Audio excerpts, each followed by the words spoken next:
తాకట్టులో ఉన్న బంగారాన్ని విడిపించి ఆ రోజు ఆన్లైన్ ధరకే కొంటుంది కొమ్మూరి గోల్డ్. నమస్తే, వెల్కమ్ టు సుమన్ టీవీ. నేను పద్మిని. ప్రస్తుతంతో పాటు ప్రముఖ ఆధ్యాత్మికవేత్త, వాస్తు జ్యోతిష పండితులు కేఎస్ఆర్ గారు ఉన్నారు. మాట్లాడదాం. సార్ నమస్తే. సార్ నమస్తే. సార్ హాట్ టాపిక్ నడుస్తుంది సార్ బయట, శని వక్రగతి. శని వక్రగతి రీత్యా ఫలితాలు అంటే నువ్వు కూడా వీడియోలు చేసావు కదా అనకండి. జనాల్లో ఉండేటువంటి అవగాహన కూడా చాలా అవేర్నెస్ చాలా వచ్చేసింది సార్. సో శని వక్రగతి కదా, ఏంటి మరి మా పరిస్థితి, మా రాశి పరిస్థితి ఏంటి అని కమెంట్ చేసే వాళ్ళు కూడా ఉన్నారు. సో మీ ఎక్స్పీరియన్స్ ని బట్టి, మీ ప్రాక్టీస్ ని బట్టి మీరు ఎలా చూస్తారు సార్ ఈ వక్రగతి అనేది? అందున శని వక్రగతిని ఎలా చూస్తారు? ఈ 139 రోజులు కూడా ఆయన ఫలితాలు ఎలా ఉంటాయి? కొన్ని రాశుల వారికి మరి ఏళ్ళనాటి శని, అష్టమ శని, అర్ధాష్టమ శని నడుస్తూ ఉంది. ఆ ఇంపాక్ట్లు ఏమైనా వాళ్ళకి తగ్గుతాయా, మిగతా వాళ్ళకి ఏమైనా ఉంటాయా? ఇవన్నీ ఒకసారి చెప్పండి సార్. టక టక టక మీరు చెప్పేస్తే, రెమెడీలు కూడా చెప్పేస్తే చక్కగా చాలా బాగుంటుంది సార్. అది ఎప్పుడు కూడా మనం గుర్తుంచుకోవాల్సింది ఏంటంటే, అన్ని రాసుల మీద వక్రం అనేది ఎప్పుడు కూడా ఒకే రకమైన ప్రభావం ఉండే అవకాశం లేదు. ఓకే. సో మనకి ఏంటి అంటే కనుక శాస్త్రం ఏం చెప్తుంది అంటే కనుక, మంచి గ్రహాలు అంటే గురుడు అనుకోండి ఉదాహరణకి, ఇది జనరల్ కదా. శని చెడ్డ గ్రహం కదా. సో చెడ్డ గ్రహాలు వక్రించినప్పుడు దాని ఫలితం అంత ఎఫెక్టివ్ కాదు అని, తగ్గుతుంది అని. సో అదే శుభగ్రహాలు వక్రించినప్పుడు ప్రాబ్లం ఉంది అని, అంటే అశుభాలు తగ్గుతాయి కదా. ఇక్కడ అశుభాలు తగ్గుతాయి, అక్కడ శుభాలు తగ్గుతాయి కదా. కానీ నేను ఏంటంటే, మనం నేర్చుకున్న విధానంలో, మనం పరిశోధన చేసే విధానంలో, కర్కాటక రాశికి శని అశుభుడు కాబట్టి ఆయన వక్రిస్తేనే మంచిదా కదా, రాశికి కానీ లగ్నానికి కానీ. అంతేగా. ఇప్పుడు తులారాశికి శని కావాలి, ఆయనకు వక్రంలో ఉంటే వీళ్ళకి ప్రాబ్లం ఉంటుంది, ఉద్యోగాల్లో వాటిలో రావాల్సినవి కరెక్ట్గా రాలేకపోవటం. అది తర్వాత రెండోది వచ్చేప్పటికి ఏంటంటే, మనం నక్షత్రం ప్రకారం చూసినప్పుడు ఇప్పుడు ప్రస్తుతం అయితే కనుక ఇంచుమించుగా అక్టోబర్ 10వ తారీఖు వరకు కూడా రేవతి నక్షత్రంలోనే ఉండటం అనేది జరుగుతుంది శని. సో శని రేవతి నక్షత్రంలో ఉన్నప్పుడు కన్నా కూడా అక్టోబర్ 2 తర్వాత, అక్టోబర్ 10 నుంచి తన సొంత నక్షత్రం ఉత్తరాభాద్రకు చేరుకుంటాడు. అప్పుడు మరీ వ్యాకులమైన ఫలితాలు. అప్పుడు అంటే ఎవరికి వ్యాకులత అనేది చూద్దాం, ఎవరికి ప్రతికూలత, అనుకూలత, అవన్నీ మనం అక్టోబర్ 10న ఇంకా చాలా చక్కగా చెప్పచ్చు.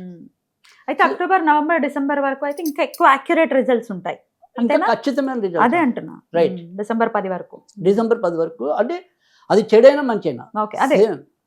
కానీ ఇక్కడ ఉన్న రేవతి నక్షత్రంలో కొద్దిగా మిశ్రమంగానే ఫలితాలు ఉంటాయి తప్ప మరీ మనం భీతిల్లేలాగా అయితే మాత్రం ఉండవు.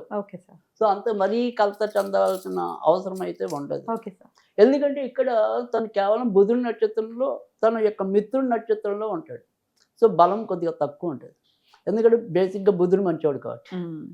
కానీ అదే ఉత్తరాభాద్ర నక్షత్రం వచ్చేప్పటికి ఆయన బలం, ఆయన సొంత నక్షత్రం అది. సో అందుకని దీన్ని ఒకే ఘాటిన కట్టలేదు. కానీ ఇక్కడ రేవతి నక్షత్రంలో ఉన్నంతకాలం మేషరాశి వారికి బుధుడు షష్టమాధిపతి కాబట్టి ఖచ్చితంగా అనారోగ్యాలు ఉంటాయి. సో అదే వృషభ రాశి వారికి ధన పంచమాధిపతి కాబట్టి ధనం ఖర్చు అనేది ఎక్కువ ఉంటుంది, సంతాన పరంగా ఏవో రకమైన సమస్యలు వస్తూ పోతూ ఉంటాయి. అదే మిథున రాశి వారికి వచ్చేప్పటికి ఏంటంటే లగ్న చతుర్థాధిపతి కాబట్టి ఇంట్లో ఎప్పుడు కూడా ఒక ఇబ్బంది వదిలితే మరొక ఇబ్బంది తగులుకోవటం అనేది ఒకటి. వీళ్ళకి కూడా ఎముకలు, నరాలు, కీలకు కానీ ఊపిరితిత్తులకు సంబంధించిన కానీ అనారోగ్యాలు రావడానికి మిథున రాశి వారికి ఉంటుంది. అదే కర్కాటక రాశి వారికి వచ్చేప్పటికి అష్టమ సప్తమాధిపతి కాబట్టి భార్యాభర్తల మధ్య ఏవో రకమైన చికాకులు ఏర్పడుతూ ఉండటం అనేది, ఇంటికి సంబంధించిన విషయాలు అటు ఇటు తేలకుండా మందంగా ఉండిపోవటం అనేది ఉంటుంది. రోగం కూడా ఉండదు. మనం ఏమంటాం, పరీక్షలన్నీ చేయమంటే నార్మల్ ఉంటుంది, లోపల ఏదో ఒక రకమైన చికాకుగానే ఉండడం అనేది అయితే కనుక కర్కాటక రాశికి ఉంటుంది. అదే సింహరాశికి వచ్చేప్పటికి ఏంటంటే సప్తమాధిపతి, షష్టమాధిపతి కనుక అక్కడ వీళ్ళకి మళ్ళీ ఉద్యోగాల్లో ప్రతిస్తంభన ఉంటుంది. అంటే ఉద్యోగాల్లో వీళ్ళకి రావాల్సిన సకాలంగా రాలేకపోవటం, భార్యాభర్తల మధ్య సమన్వయం లోపించటము, తర్వాత ఏదైనా సరే ఇప్పటికీ వాళ్ళు ఏదైనా విడాకుల గుమ్మం ఎక్కారనుకోండి, ఆ కోర్టు ఒక పట్టణం తేల్చకపోవటం, అంటే అక్కడ ప్రతిస్తంభన. సో అది సింహరాశి వాళ్ళకి ఉంటుంది. అదే కన్యారాశి వారికి వచ్చేప్పటికి ఏంటంటే వీళ్ళకి పంచమాధిపతి అవుతున్నాడు, తర్వాత షష్టమాధిపతి ఎవరు? శని. శని, అంతేగా. అందుకని వీళ్ళకి కూడా ఉద్యోగాల్లో సేమ్ అదే రకమైన పరిస్థితి, ప్రతిస్తంభన అనేది ఉంటుంది, రోగం అనేది ఖచ్చితంగా ఉంటుంది. తర్వాత సంతానం కావాలనుకుని కోరుకునే దంపతులు ఎవరైనా ఉంటే సంతానం ఏర్పడకపోవడానికి కూడా అవకాశాలు ఎక్కువ ఉంటాయి, కామవాంఛలు తక్కువ ఉంటాయి. అంటే భార్యాభర్తలకు మధ్య రిలేషన్స్కి ఏదైతే కావాలో అవి అక్కడ లోపిస్తాయి. సో అందుకే కన్యారాశి వాళ్ళకి ఆ రకమైన చికాకు ఎక్కువ పట్టడం అనేది ఉంటుంది. అదే తులారాశి వారికి వచ్చేప్పటికి పంచమాధిపతి చతుర్థాధిపతి. సో అందుకని ఇంట్లో కూడా వీళ్ళకి కూడా సేమ్ మిథున రాశి వాళ్ళగానే ఒక సమస్య వెళ్తే ఇంకో సమస్య తగులుకోవటం అనేది ఒకటి, సంతాన పరంగా ఏదో రకమైన వ్యాకులత చోటు చేసుకోవటం అనేది వీళ్ళకు ఉంటుంది. అంటే ఇప్పుడు సపోజ్ సంతానం ఉంది, మొండితనం ఉంది, లేదా రోగం వచ్చింది, వాళ్ళకు పట్టణం నయం కాదు. సో అందుకని సంతానం యొక్క విషయాల్లో వీళ్ళు ఎంతో కొంత శ్రద్ధ వహించటం అనేది తులారాశి వారి కోసం. అదే వృశ్చిక రాశి వారికి వచ్చేప్పటికి తృతీయాధిపతి అయ్యాడు, చతుర్థాధిపతి అయ్యాడు.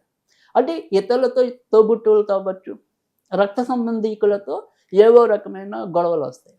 తర్వాత కాంపిటేటివ్ ఎగ్జామ్స్లో ఫెయిల్ అవుతారు, ఎందుకంటే వీళ్ళు అనుకున్నట్టుగా ఆ స్కిల్స్ అనేవి బయటికి రావు. సో అందుకని వృశ్చిక రాశి వారికి అయితే కనుక ఆ రకమైన సమస్యలు ఉండటం అనేది ఒకటి. తల్లిగారి ఆరోగ్య విషయంలో జాగ్రత్తగా ఉండాలి. చతుర్థాధిపతి చతుర్థ స్థానంలో ఉంటాడు కాబట్టి తల్లి ఆరోగ్యము, తల్లి ప్రవర్తన, తల్లి విషయాలు అనుకోండి ఆ రకంగా ఉండటం. రుణం కోసం ప్రయత్నిస్తున్నట్టయితే, అంటే రుణం తీసుకుని ఇల్లు తీసుకుందాం అనుకున్నాం కానీ ఇల్లు ఒక పట్టణ ఆ రుణం మంజూరు అవ్వదు, ఎందుకంటే ఈయన ప్రతిస్తంభంలో ఉంటాడు కదా. సో అందుకని వెంటనే ఆ గృహానికి సంబంధించిన రుణాలు రాలేకపోవటం అనేది ఉంటుంది. తర్వాత ధనుర్రాశి వాళ్ళకి, ధనుర్రాశి వాళ్ళకి వచ్చేప్పటికి ధనాధిపతి ఆయన అయిపోయాడు, తృతీయాధిపతి కూడా ఇది అయిపోయాడు. అందుకని ఆర్థికంగా మందకోడి వాతావరణం ఉంటుంది, సమయానికి అనుకున్నంత ధనం రాలేకపోవటం అనేది ఉంటుంది.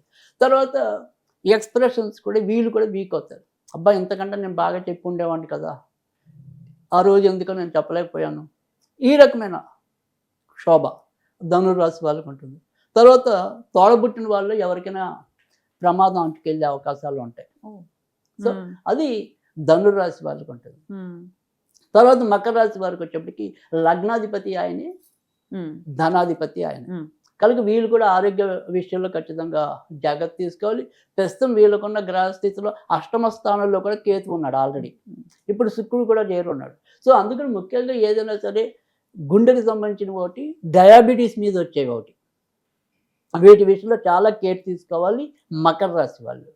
తర్వాత రెండోది ఏంటంటే వీళ్ళకి కూడా ఆర్థికంగా వాళ్ళు ఎంత కష్టపడుతున్నా కూడా రావాల్సిన, ఆల్రెడీ వీళ్ళు ఏదైనా కాంట్రాక్ట్ బిజినెస్లో కానీ, రియల్ ఎస్టేట్ కానీ ఇలాంటివి ఏమైనా ఉంటే కనుక అవన్నీ కూడా వాటికి సంబంధించిన మనీ సకాలంలో వీళ్ళకి విడుదల కాలేకపోవటం, ఆ బేరసారాలు సరిగ్గా సాగకపోయే అవకాశాలు అయితే కనుక మకర రాశికి ఎక్కువ ఉంటాయి. అదే కుంభరాశి విషయానికి వచ్చేప్పటికి వీళ్ళకి రాశి అధిపతి, వ్యయాధిపతి.